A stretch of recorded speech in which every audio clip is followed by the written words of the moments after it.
Bueno, hace un momento le presentamos el reporte acerca del posicionamiento que hicieron los consejeros del Instituto Nacional Electoral, que cierran filas en torno al tema de la acusación penal que ha hecho el presidente de la Cámara de Diputados, Sergio Gutiérrez Luna, en contra de 6 consejeros electorales y del secretario ejecutivo, con motivo de lo que se votó el viernes pasado, de lo que hemos hablado aquí muy ampliamente. Y bueno, pues hemos contactado esta mañana, y le aprecio que esté aquí, al consejero electoral, el doctor Uquib Espadas Ancona, que es consejero del INE y que, bueno, pues forma parte de quienes están firmando, que es una firma de todos los consejeros electorales, de este posicionamiento que desde ayer estamos informando, importante sin duda, en un contexto como el que se está viviendo. Gracias por estar aquí, Uquib. Bienvenido al programa.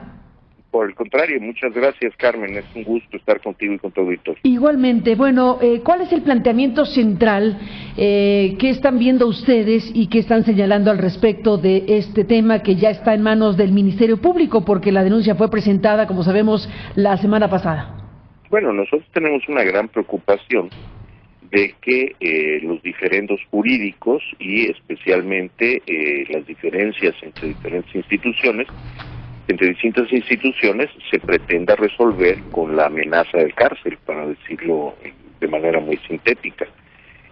No nos parece que esta sea una vía democrática para resolver los diferendos, pero además lo que se propone es una ruptura del orden jurídico, es decir, cualquier instancia gubernamental o judicial que esté sometida a supervisión superior o a revisión ante tribunales, en los hechos puede ser, sus decisiones pueden ser revertidas, y esto no significa que quienes tomaron la decisión en primera instancia estén cometiendo un delito de ninguna manera. Pretender esto, especialmente cuando viene del partido gobernante, es muy peligroso y tiene un sabor a viejos expedientes de represión.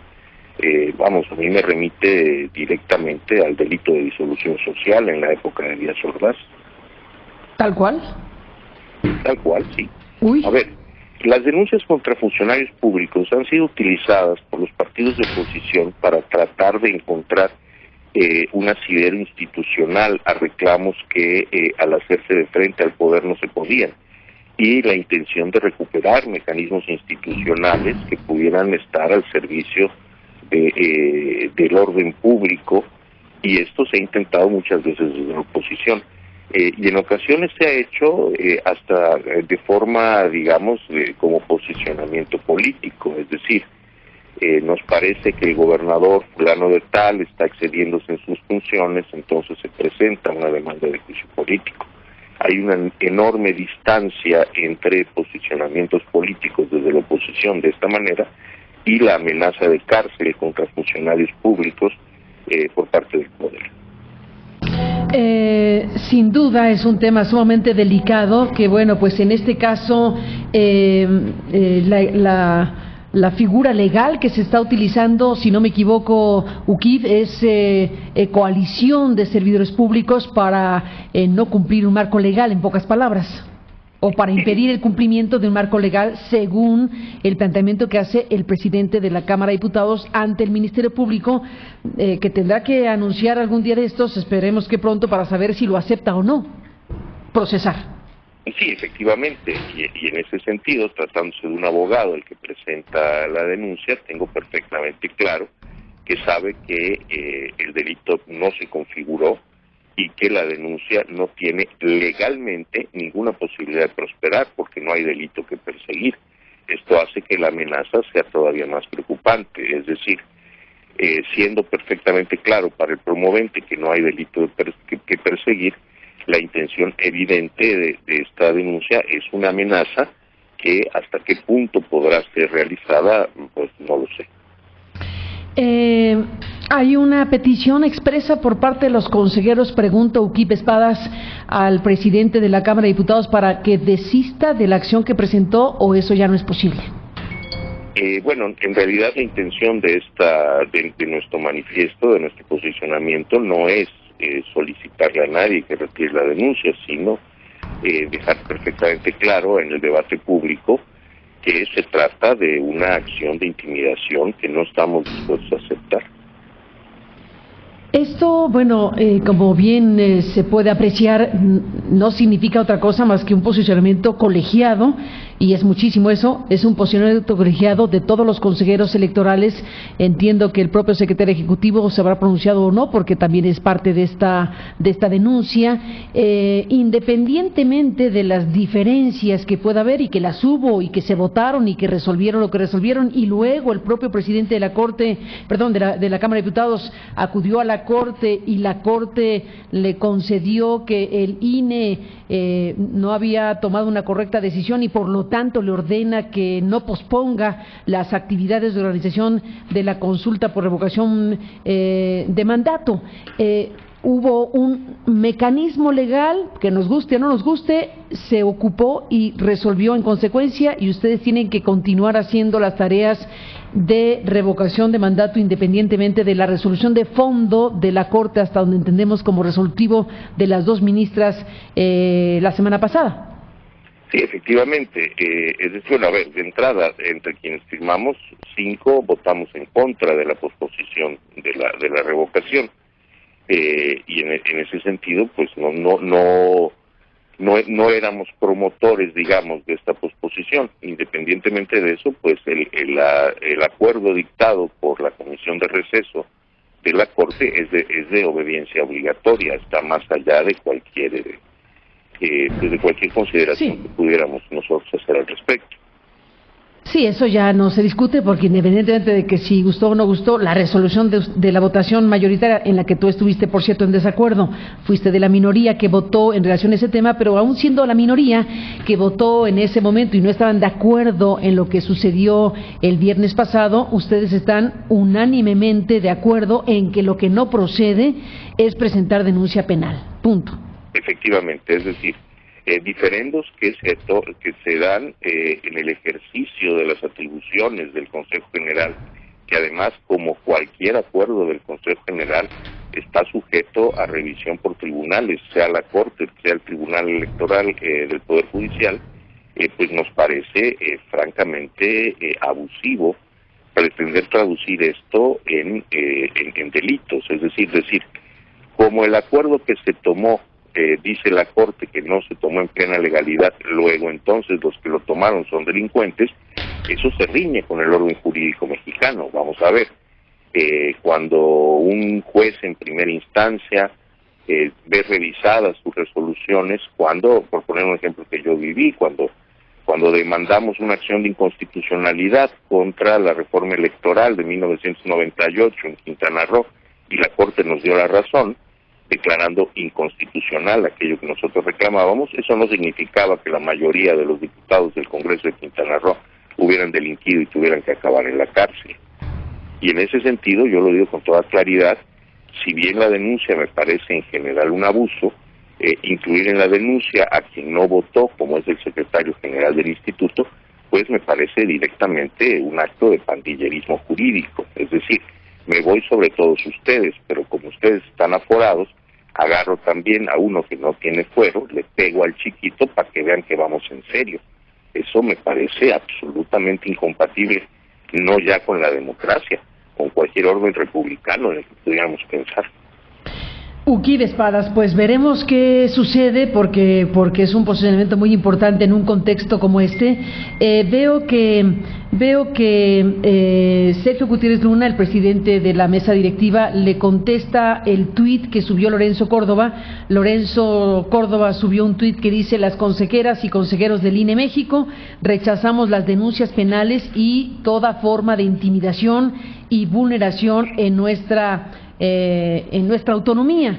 En democracia, las diferencias de criterio no deben ameritar la persecución política. Y contesta el presidente de la Cámara, Sergio Gutiérrez Luna: Lorenzo, la autonomía no es una patente de corso. No te la dirige a ti la respuesta, Ujib, pero digamos que estás en la misma lógica de defensa de lo que está, bueno, de señalamiento más que de defensa, de denuncia de lo que significa precisamente actuar penalmente en contra de quien vota en el sentido que se votó. ¿Qué dirías respecto a la respuesta de Sergio Gutiérrez Luna de que la autonomía no es patente de corso? pues me parece que es un lugar común que no guarda ninguna relevancia con lo que se está debatiendo. Aquí estamos ante un intento clarísimo de amedrentar a la autoridad electoral, muy alineado con el estrangulamiento económico que se decidió desde el presupuesto, y que en ese sentido su intención no es entrar en un debate democrático, sino simplemente plantarse en una posición de poder. Me parece que en ese sentido pues no guarda mayor relevancia, no altera el contenido del debate, y mantiene la posición inicial de que se trata de disminuir al INE a como dé lugar. Disminuir al INE a como dé lugar. Bueno, acabas de mencionar el gran tema que es el presupuesto, que de ahí ha detonado todo esto. Dime una cosa, Uquib, independientemente de que votaste en contra el viernes pasado en relación a posponer actividades de la eventual consulta de revocación de mandato por razones presupuestales, hasta entiendo se resuelve el fondo del asunto que tiene como controversia la propia Suprema Corte de Justicia. ¿Cuál es tu planteamiento, cuál es tu mirada de lo que está sucediendo en este momento en relación a la actuación de la Cámara de Diputados en términos de los recursos asignados, los 800 millones, los 700 que lograron ustedes ajustar, y lo que dice la ley y a lo que están o no obligados en relación a una potencial consulta de revocación de mandato?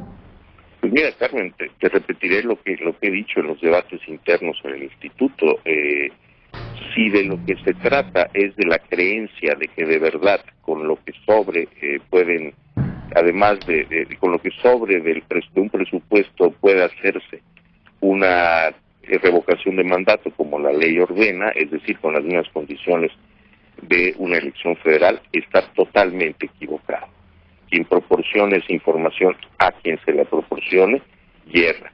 Y si alguien está diciéndole al presidente de la República que con ese dinero se puede hacer una revocación de mandato, miente descaradamente. Por otro lado, si el objetivo no es realizar la revocación de mandato, sino golpear al instituto, me parece un acto de profunda deslealtad democrática y republicana. Con el dinero que se nos ha dado, simple y sencillamente, no se puede hacer una revocación de mandato con las condiciones que la ley impone, y además cumplir con el resto de las obligaciones del Instituto Nacional Electoral. Es materialmente imposible. ¿No estuviste de acuerdo en posponer las tareas de la revocación hasta que se resuelva el fondo que la Corte tiene? ¿Cuál era tu postura en aquel viernes? Bueno, en primera instancia que el acuerdo se motivó en una carencia presupuestal, que unos días antes la propia Corte nos había dicho que no existía, en la medida en que la revocación de mandato era posible, pero era incierta. Es decir, la Corte nos dijo, ustedes no tienen un déficit presupuestal porque aún no tienen la carga presupuestal. Exacto, vengan cuando ya tengan la revocación obligada. Exactamente, ese es una primera asunto. Eso fue lo que resolvió el ministro. En desacuerdo es en que se hubiera pospuesto de manera indefinida. Yo era partidario de que se pospusiera hasta una fecha determinada, que me parecía pues una posición que proyectaría mayor certeza tanto ante el electorado como ante las fuerzas políticas involucradas en este proceso, destacadamente la mayoría parlamentaria.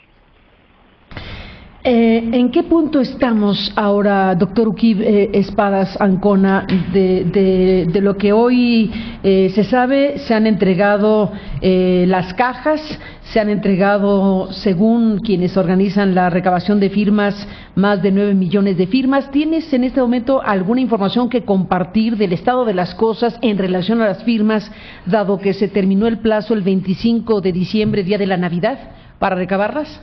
Bueno, no, a poco menos, de hecho, de 36 horas de concluir el plazo, no tendría yo una información cierta que proporcionar sobre el estado de revisión de las cajas, ni siquiera de la contabilidad de los papeles que ahí están. Es verdad que hemos recibido una gran cantidad de cajas que presumiblemente contienen millones de firmas, que en ese caso sobradamente serían suficientes para asegurar la revocación de mandato, pero esto por lo pronto son primeras impresiones antes de que el proceso de revisión haya avanzado lo suficiente para, por ejemplo, proporcionar datos estadísticos o hacer una proyección sobre la posibilidad de que se concrete la revocación de mandato. Pues veremos qué sucede, porque pues el gran tema es si se logra, bueno, si finalmente los promotores de la revocación, de la consulta de revocación de mandato logran efectivamente el número suficiente y se activa legalmente la obligación de ustedes de organizar la consulta. Si todo eso ocurre y no está resuelto el tema de los recursos suficientes, ¿qué escenarios ves, doctor Uquib Espadas? Bueno, tendríamos nosotros que ver en sucesivas revisiones presupuestales, pero yo preferiría no ir tan lejos. Es decir, me parece claro que con el dinero que hay no cabe todo lo que el instituto tiene que hacer, de forma tal que la ausencia de una ampliación presupuestal significaría suspender actividades a las que el instituto está obligado, lo cual los pone en una condición de absurdo legal. Yo espero que no lleguemos a ese punto. Pues todo por verse en esta materia, y bueno, pues veremos qué determina la Fiscalía General de la República, si encuentra que hay materia o no para proceder en contra de tus compañeros, no de ti porque votaste en contra, digámoslo así, pero en contra de los 6 consejeros electorales y del secretario ejecutivo del INE. Veremos qué resuelve la Fiscalía General de la República, pero este es un llamado que desde luego se debe atender desde la propia Fiscalía y en general la propia sociedad mexicana, que tiene que aquilatar lo que está sucediendo en estos momentos. Tú has dicho frases muy fuertes en este momento de la mañana, Uquib, estás hablando de pandillerismo jurídico, evocaste al 68, estás hablando de ataque al INE, y yo te digo que este contexto general tenemos que colocarlo en un circuito previo a lo que va a ser una discusión o deberá ser una discusión muy amplia con motivo de una reforma constitucional que el presidente de México ha anunciado habrá para temas electorales. No veo cómo no va a conectar una cosa con otra en materia de clima para debatir un asunto así en materia constitucional. Sí, estamos sin duda ante una situación muy grave. Me doy cuenta de las cosas que declaré, no las declaro de manera vana. Yo he sido muy crítico de algunas decisiones del Instituto Electoral, me he deslindado públicamente de algunas de ellas, he hablado muy fuerte en contra de algunas decisiones, destacadamente de la eliminación de los candidatos de Morena en Hidalgo y Guerrero, pero me parece que esas fricciones y la dureza de los enfrentamientos que llevaron no justifica a estas acciones que estamos viendo hoy por parte de la mayoría parlamentaria. Pues ahí está, un planteamiento muy importante, doctor. Seguiremos hablando, si me lo permites. Gracias por tomarnos esta mañana de lunes la llamada. Por el contrario, muchas gracias a ti y a tu auditorio. Gracias a Uquib Espadas Ancona, consejero electoral del INE. Como dijimos, que votó en contra, fue una postura diferente a la de la mayoría de aquel viernes, pero eso no importa, ese no es el tema, la postura, bueno, sí importa, digamos, no es el tema en este momento, que el tema a destacarse es la postura unánime del Consejo General del INE en lo que a consejeros se refiere, para manifestar lo que aquí se ha expresado, este rechazo a que se proceda penalmente en contra de la gente que votó de cierta manera, la que sea en este caso. No es tanto la materia de la votación, sino el hecho de que se recurra a la instancia penal para proceder en contra de consejeros electorales. Es efectivamente un tema sumamente grave que está ocurriendo en México.